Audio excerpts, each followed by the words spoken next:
नमस्कार मित्रांनो. मन धागा धागा जोडते नवा या मालिकेच्या आजच्या भागामध्ये वृंदा बोलून गेलेली असते की तुझ्या कल्याणी ताईची आणि आमची खूप जुनी ओळख आहे. तर याच्यावरती सुखी बोलत असते की म्हणजे कसं काय.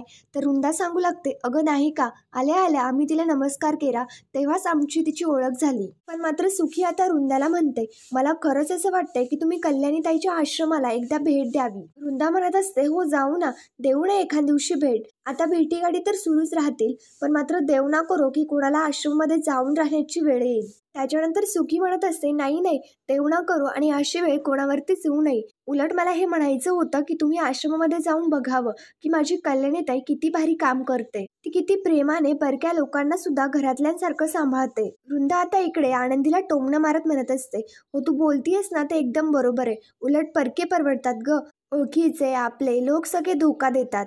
आणि वृंदा आनंदीला म्हणू लागते, हो ना आनंदी. पण मात्र तेवढ्यात लगेच आनंदी बोलते की कल्याणी, मी कल्याणी, फक्त एवढीच ओळख आहे माझी, लक्षात राहील ना. तर आनंदीचं हे सगळं बोलणं ऐकता वृंदा घाबरते आणि लगेच म्हणू लागते, हो हो, आम्हाला ना कल्याणीला भेटून खूप आनंद झाला, पण मात्र कल्याणीला आम्हाला भेटून आनंद झाला की नाही काय माहिती. तशी हिची ओळख करून द्यायची ना गरज नव्हती, कारण तिला इथे सगळे ओळखतातच. सुखी लगेच आश्चर्याने पाहू लागते. मग वृंदाला काय बोलावं काहीच समजत नसतं. तेवढ्यात लगेच आदर्श तिथे येतो आणि सांगू लागतो, म्हणजेच की आईला सांगायचं होतं, खूप ऐकलंय ना सुखीकडून हिच्याबद्दल, म्हणून हिची ओळख करून द्यायची काही गरज नव्हती. म्हणूनच आम्हाला सगळ्यांना सुद्धा असं वाटतं की आम्ही गेले अनेक वर्ष हिला ओळखतो. त्याच्यानंतर आदर्श आता वृंदाला म्हणत असतो, आई मला तुमच्याशी ना जरा महत्वाचं बोलायचंय, आतमध्ये येता का. पण मात्र वृंदा म्हणत असते, एवढं काय महत्वाचं बोलायचंय. पण मात्र आदर्श कसंही करून वृंदाला तिकडनं कटवण्याचा प्रयत्न करत असतो. त्याच्यामुळे आदर्श आता वृंदाला म्हणतो, लवकर आतमध्ये चला, मला महत्वाचं बोलायचंय. आदर्श तिकडं निघून जातो. वृंदा आणि शलाका ह्या दोघी देखील आदर्शच्या मागे जातात. त्याच्यानंतर आता सुखी आनंदीची सार्थकशी ओळख करून देत म्हणते, सो कल्याणी ताई हा माझा सार्थक, आणि सार्थकला ओळख करून देत म्हणते की ही माझी कल्याणी ताई. आता त्याच्यानंतर आनंदी म्हणत असते की सुखदा अगं आम्ही भेटलोय की. तर मग सार्थक म्हणू लागतो, तेच म्हणणार होतो मी, ओळख आहे आमची, आय होप हे एवढ्यात तरी विसरले नसतील. तर आनंदी म्हणू लागते, नाही विसरणार मी तुम्हाला. पण मात्र सुखी म्हणत असते, तुमची जरी आधी ओळख झालेली असली ना तरी मी ऑफिशियली इंट्रोड्यूस करायलाच पाहिजे ना. त्याच्यानंतर आता सुखी म्हणू लागते, आता कल्याणीताई आलीच ना तर आपल्या लाडक्या बाप्पासाठी कल्याणीताई स्वतः तिच्या हाताने मोदक बनवणार आहे. तुम्ही सगळे ना वेडे व्हाल, तिच्या हातची चव ना तुम्हा कुणाला माहितीच नाहीये. खूप म्हणजे खूप भारी बनवते माझी कल्याणीताई. सुखदा आता कल्याणीला म्हणजेच की आनंदीला म्हणत असते, तू आता बनवणार आहेस ना. याच्यावरती ती आनंदी पुढे काय बोलणार, तर मग लगेच सुखदा म्हणत असते, मी तुला विचारत नाहीये, मी डिरेक्ट तुला सांगते की तू मोदक बनवणार आहेस. सुखदा खूप आग्रह करत असते, त्याच्यामुळे आता आनंदी सुद्धा मोदक बनवण्यासाठी हो बोलते. तर सुखदाला इतका आनंद होतो, ती लगेच प्रेमाने इकडे आनंदीला मिठी मारते. सार्थक आता लगेच तिकडे निघून जातो. सुखदा आनंदीला किचन दाखवण्यासाठी घेऊन जाते. पण मात्र सुखदाला हे माहितीच नसतं की आनंदीला आधीपासूनच माहितीये. इकडे दुसरीकडे आदर्श, वृंदा आणि शलाका हे तिघे इकडे रूम मध्ये येतात आणि आता आदर्श वृंदाला म्हणू लागतो, काय ग आई, काय चाललं होतं तिथे आणि काय सांगणार होतीस तू. त्याच्यानंतर वृंदा म्हणत असते, अरे ती आनंदी आहे आणि सरळ खोटं बोलतीये ती. याच्यावरती आदर्श म्हणू लागतो, ती खोटं बोलत नाहीये. याच्यावरती लगेच शलाका म्हणते, काय म्हणतोयस तू, खोटं नाही बोलते का ती, म्हणजे आमच्या डोळ्याचा नंबर वाढलाय तर की मोतीबिंदू झालाय की त्या आनंदीला कल्याणी समजून बसलोय. आदर्श मात्र म्हणत असतो की तुम्ही या सगळ्यामध्ये लक्ष घालू नका. याच्यावरती वृंदा म्हणते, का नाही लक्ष घालायचं, ती आनंदी आहे आणि हे सगळ्यांना माहितीये. आता सुखदाला माहिती नसेल, पण मात्र तिला कसं ते कळवावं लागेल ना. याच्यावरती आदर्श लगेच ओढत म्हणतो की अजिबात नाही, सुखदाला यातली एकही गोष्ट कळता कामा नये. असं झालं ना तर खूप मोठा अनर्थ होईल. आणि आदर्श त्यांना रिक्वेस्ट करत म्हणतो की आता प्लीज तुम्ही यातलं काहीच कळू देऊ नका, तुम्ही याच्यामध्ये काहीच गोंधळ घालणार नाही. शलाका मात्र म्हणत असते, अरे पण तुमचं नेमकं चाललंय काय हे तरी आम्हाला कळू द्या. याच्यावरती आदर्शचं म्हणणं असतं की जे काही घडतंय, जे काही घडणार आहे ते आमचं आम्ही बघूयात, तुम्ही याच्यामध्ये डोकं घालूच नका, हळूहळू तुम्ही फक्त बघत राहा, याच्यामध्ये नाक खुपसू नका. आदर्श त्यांच्या दोघींना बजावून सांगतो आणि लगेच रागामध्ये तिकडनं निघून जातो. आदर्श गेल्यानंतर वृंदा लगेच ओढत म्हणू लागते, खूप शहाणा समजतो हा आदर्श स्वतःला. शलाकाला सुद्धा काहीच समजत नसतं की हे सगळं नेमकं चाललंय तरी काय. शलाका वृंदाला म्हणत असते, अगं हे चाललंय तरी काय, ही आनंदी आता इथे कल्याणी म्हणून आलीये आणि सार्थक आणि सुखदाचं लग्न लावायला काय निघालीये, काय प्लॅन असेल नेमकं तिचा. याच्यावरती वृंदा म्हणू लागते, अगं सोपं आहे ना, सुखदाची मैत्रीण आहे ना ती, मग मैत्रीपोटी करती ती हे सगळं. सुखदाच्या मैत्रीसाठी ती सार्थक पासून लांब जातीये. तिच्या आयुष्यामध्ये घडून गेलेली घटना आणि सुखदाचं सार्थकच्या आयुष्यामध्ये येणं हे तिने मान्य केलंय. हा सगळा तिचा निर्णय. याच्यावरती लगेच शालाका म्हणू लागते, पण मात्र हे सगळं सुखदाला कसं मान्य आहे? याच्यावरती वृंदा सांगू लागते, अगं सुखदाला माहितीच नाहीये अजून कल्याणी हीच आनंदी आहे म्हणून, आणि सार्थक सुद्धा हे सत्य सुखदापासून लपवतोय. इकडे शलाकाचा सगळा गोंधळ लक्षात येतो आणि आता ती तिच्या आईला म्हणत असते की अगं आपण नेमकं करायचं तरी काय. वृंदा आता ठरवते की योग्य वेळ आली ना तर आपल्यालाच सुखदाला सांगावं लागेल की कल्याणी हीच आनंदी आहे. पण मात्र शलाका म्हणत असते, अगं आई तू असं काय करतेस? दादा आता काय बोलून गेला तू बघितलं ना? याच्यावरती वृंदा म्हणत असते, अगं त्याला काय बोलायचं ना ते बोलू दे, आपण थोडी त्याचं बोलणं जुमानणार आहे. आता बघ तू, आपण एकदा का नाही सुखदाला सांगितलं ना की कल्याणी हीच आनंदी आहे तर त्यांच्या दोघींमध्ये वाद सुरू होतील आणि आनंदी रडत रडतच इकडनं निघून जाईल कारण आपल्या मैत्रिणीला त्रास झाला. आणि सुखदा सुद्धा या घरामध्ये नाही राहणार कारण सार्थकने एवढं मोठं सत्य सुखदापासून लपवून ठेवलं.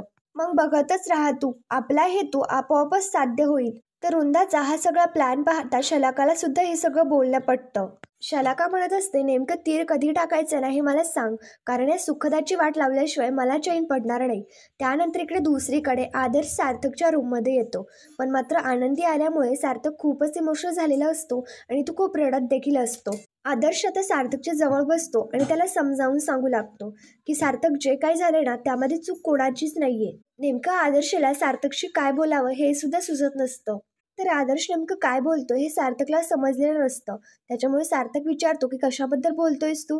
याच्यावरती आदर्श सांगू लागतो, अरे आनंदी अशी अचानक समोर येईल ना असं काहीच वाटलं नव्हतं. आनंदी 6 वर्षानंतर पाहिली आणि आपल्याला तिची अशी अनोळखी असल्यासारखी ओळख करून घ्यावी लागेल असं वाटलंच नव्हतं.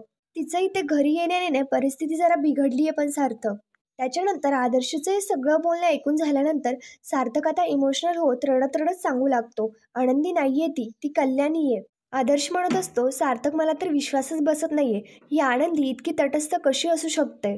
तर सार्थक आता आदर्शला म्हणतो, तुला पाटी माहिती आहे ना, तर ती पाटी पुसल्यानंतर ती कशी कोरी कोरी होते तसाच त्यांनी त्यांचा भूतकाळ त्या पाटीसारखा पुसून टाकलाय. पण आदर्शला या गोष्टीवरती विश्वासच नसतो. त्याच्यामुळे सार्थक आता आदर्शला म्हणतो, मी सुद्धा माझा भूतकाळ विसरलोय ना आनंदी, तिच्या आठवणी सगळं काही विसरलोय, मी सुद्धा तशाच पुसून टाकल्यात. सार्थकचं हे असं कॉन्फिडेंटली बोलणं पाहता आदर्श लगेच म्हणतो, सार्थक जरी असं काही असतं ना तर तू इतका इमोशनल झालाच नसतास. असं होत नाहीये सार्थक, आणि मला हे सुद्धा माहितीये की आनंदीची सुद्धा हीच अवस्था असणार. त्यामुळे कल्याणी नावाचा तिने जो मुखवटा लावला ना तिच्या चेहऱ्यावरती, त्याच्यामुळे तिचा खरा चेहरा समोर नाही येते आणि मेन म्हणजे ती येऊ देत नाहीये. सार्थक मात्र शांतपणे आदर्श सांगत असतो की आदर्श तू या सगळ्याचा खूप विचार करतोस, तू हे सगळं विसरून जा, डोक्यातून काढून टाक, जे समोर आहे ना तेच सत्य म्हणून एक्सेप्ट कर आणि विसरून जा सगळं, म्हणजेच की माझ्यासारखा तुला देखील त्रास कमी होईल. पण मात्र आदर्शचं म्हणणं असतं तो त्रास उलट वाढणार आहे. मला हेच कळत नाहीये की आनंदीसारखी इतकी गुणी मुलगी असं कसं वागू शकते. मला याच्यावरती विश्वासच बसत नाहीये. सार्थकने मात्र ही गोष्ट एक्सेप्ट केलेली असते. सार्थक असण्याचं नाटक करत म्हणत असतो, ती आनंदी नाहीये, ती कल्याणी आहे, आणि सार्थक खरंच आतमधून खूप इमोशनल झालेला असतो. ही गोष्ट आता तू सुद्धा एक्सेप्ट कर, मी केली आहे एक्सेप्ट, हे आहे असं आहे, विसरून जा तू हे सगळं, खूप विचार करतोस. पण मात्र आदर्शला याचा खूप त्रास होत असतो आणि त्याला हे काहीही सहन होत नसतं. त्याच्यामुळे आदर्श लगेच चिडतच तिकडनं निघून जातो. पण मात्र खरंच सार्थकला इकडे खूपच त्रास होत असतो आणि तो खूप इमोशनल होत रडत असतो. काय होऊन बसलं हे सगळं? आनंदी तुम्ही अशा वागाल असं मला कधीच वाटलं नव्हतं. आता सगळं काही बदललंय. तुमच्या डोळ्यात पाहिल्यानंतर आपली ती ओळख दिसत नाहीये. खूप त्रास होतोय मला आणि किती जरी ठरवलं ना तरी नाही विसरता येत. आणि सार्थकला आता त्या गोष्टीचा खूपच त्रास होत असतो.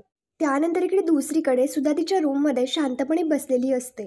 तेवढ्यातच लगेच आनंदी तिथे येते. तर मग आनंदी सुधाला आई अशी हाक मारते. तर सुधा आनंदीला विचारते की का आलीयस तू नेमकं इथे?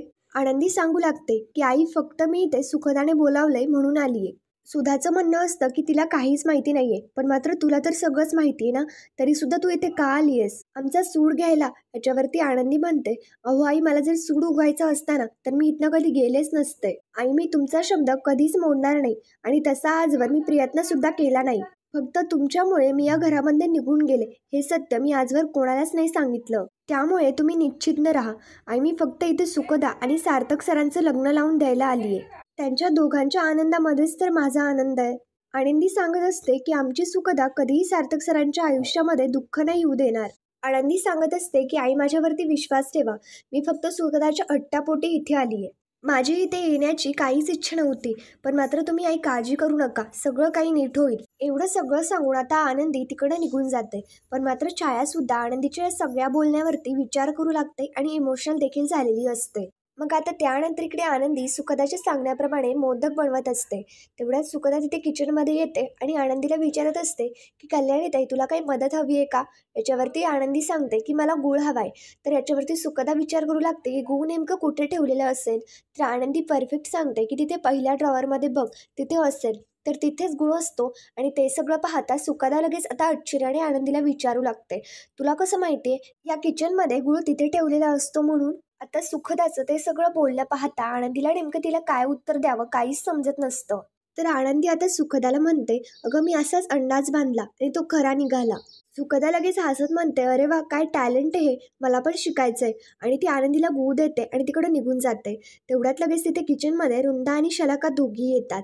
तर रुंदा आनंदीवरती ओढत म्हणते, आनंदी काय खेळ लावलायस ग तू हा सगळा? तू इथे जो काही डाव खेळायला आली आहेस ना, त्याच्यामध्ये मी तुला यशस्वी होऊ देणार नाही. तर मग आता आनंदी लगेच सांगू लागते, इथे डाव आणि खेळ खेळायला नाही आली मी, पण मात्र आता इथे चालू असलेले डाव ना नक्कीच हाणून पाडेल, समजलं ना? तर आनंदी असा आवाज चढून बोलली. ते पाहता रुंदा लगेच ओढत म्हणते, ए हे बघ, आवाज चढून बोलायचं नाही हा माझ्याशी, नाहीतर मी काय करू शकते ना हे तुला चांगलंच माहितीये.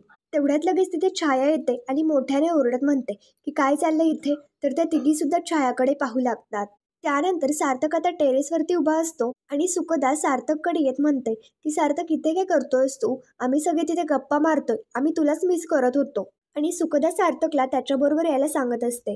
पण मात्र सार्थक शांतपणे सुखदाला सांगतो की थोड्या वेळाने येतो ना. सार्थकचं असं बोलणं पाहता आता सुखदा सार्थकला विचारते, काय झालंय सार्थक? याच्यावरती सार्थक सांगू लागतो, अगं काही नाही, दगदग झाली ना जरा आता. लवकर उठलो, ते गणपती घेऊन आलो, पूजा वगैरे, त्याच्यामुळे जरा दमायला झालंय. सुखदाचं म्हणणं असतं, आता दगदग झाली तर जाऊन आराम करायचा ना, असं उभा राहून तुला आराम थोडी मिळणार आहे. पण मात्र सार्थकचं म्हणणं असतं, ठीक आहे इथे जरा शांत वाटतंय. पण मात्र सुखदाला सार्थक जरा आता डिस्टर्ब वाटत असतो. त्याच्यामुळे सुखदा सार्थकला म्हणते, काय रे सार्थक, तू जरा मला डिस्टर्ब वाटतोयस? तर सार्थक आता म्हणत असतो, अगं तसं काहीही नाहीये. मग त्याच्यानंतर आता सुखदा म्हणते, तुला एक प्रश्न विचारू? याच्यावरती सार्थक लगेच बोलतो, बोल ना, तुला काय बोलायचंय ना हे बोल, कारण मला माहितीये बहुतेक मी तुझ्याच प्रश्नाची वाट पाहत असेल. मला अंदाज होताच. याच्यावरती सुखदा लगेच सार्थकला म्हणते, अरे सार्थक तुला माहिती होतं, तुला अंदाज होता तर सरळ सरळ मला येऊन सांगायचं ना, मी विचारण्याची वाट कशाला बघायची? बरं ठीक आहे, तरी सुद्धा मी विचारते. आणि आता सुखदा सार्थकला विचारू लागते, सार्थक तुला कल्याणीताईचं आपल्या घरी येणं आवडलं नाहीये का? अरे सार्थक, कल्याणीताई एवढी आपल्या घरामध्ये आली, ती या घरामध्ये फक्त आपल्या दोघांनाच ओळखते आणि तिच्यामुळेच तर आपण एकत्र आहोत ना. आणि तरी सुद्धा तू तिच्याशी 10 सेकंदावरती बोलला सुद्धा नाहीस. आणि म्हणूनच मला असं वाटलं की तुला तिचं येणं आवडलं नाहीये का? याच्यावरती सार्थक लगेच सुखदाला उत्तर देऊ लागतो, अगं नाहीये सुखदा, असं काहीच नाहीये. ऑब्विसली तुझा सुद्धा या घरावरती तेवढाच अधिकार आहे, त्याच्यामुळे तू कोणाला सुद्धा इन्व्हाइट करू शकतेस. मग आता सुखदा सार्थकला सांगत असते, हो ना सार्थक, मग तू अशी तुटक तुटक नको वागूस तिच्याशी, जरा मिसळ ना तिच्यामध्ये. याच्यावरती सार्थकचा नाईलाज असताना देखील सार्थक हो बोलतो आणि इकडे खूपच इमोशनल होतो. तर मग त्यानंतर पुढील भागामध्ये आपण पाहणार आहोत, कल्याणी म्हणजेच की आनंदी किचनमध्ये मोदक बनवते आणि मग त्याच्यानंतर सुखदा आनंदीशी बोलत असते की मी खूप खुश आहे. एक म्हणजे मम्मा डाडा येऊन आमच्या लग्नाचा मुहूर्त ठरवणार आहेत, दुसरं म्हणजे तू इथे येणं, आणि तिसरं म्हणजे सार्थकनी फायनली मूव्ह ऑन करायचं ठरवलंय. तर मग आता सुखदाचं ते सगळं बोलणं पाहता आनंदीला सुद्धा खूप वाईट वाटत असतं. आनंदी इकडे किचनमध्ये असते तर आदर्श तेवढ्यात आनंदीकडे येतो आणि आनंदीला म्हणतो की मला तुझ्याशी खूप महत्त्वाचं बोलायचं आहे आनंदी. तर इकडे आनंदी हा शब्द सुखदा सुद्धा ऐकते आणि लगेच म्हणते, आनंदी म्हणजे काय? आणि त्यांच्या जवळ येते. तर मग आदर्श आणि आनंदी हे दोघे सुद्धा खूप घाबरून गेलेले असतात. तर मग मित्रांनो, पुढील भागांच्या डेली अपडेटसाठी आमच्या साई मराठी या चॅनलला लगेच सबस्क्राईब करा. थँक्यू.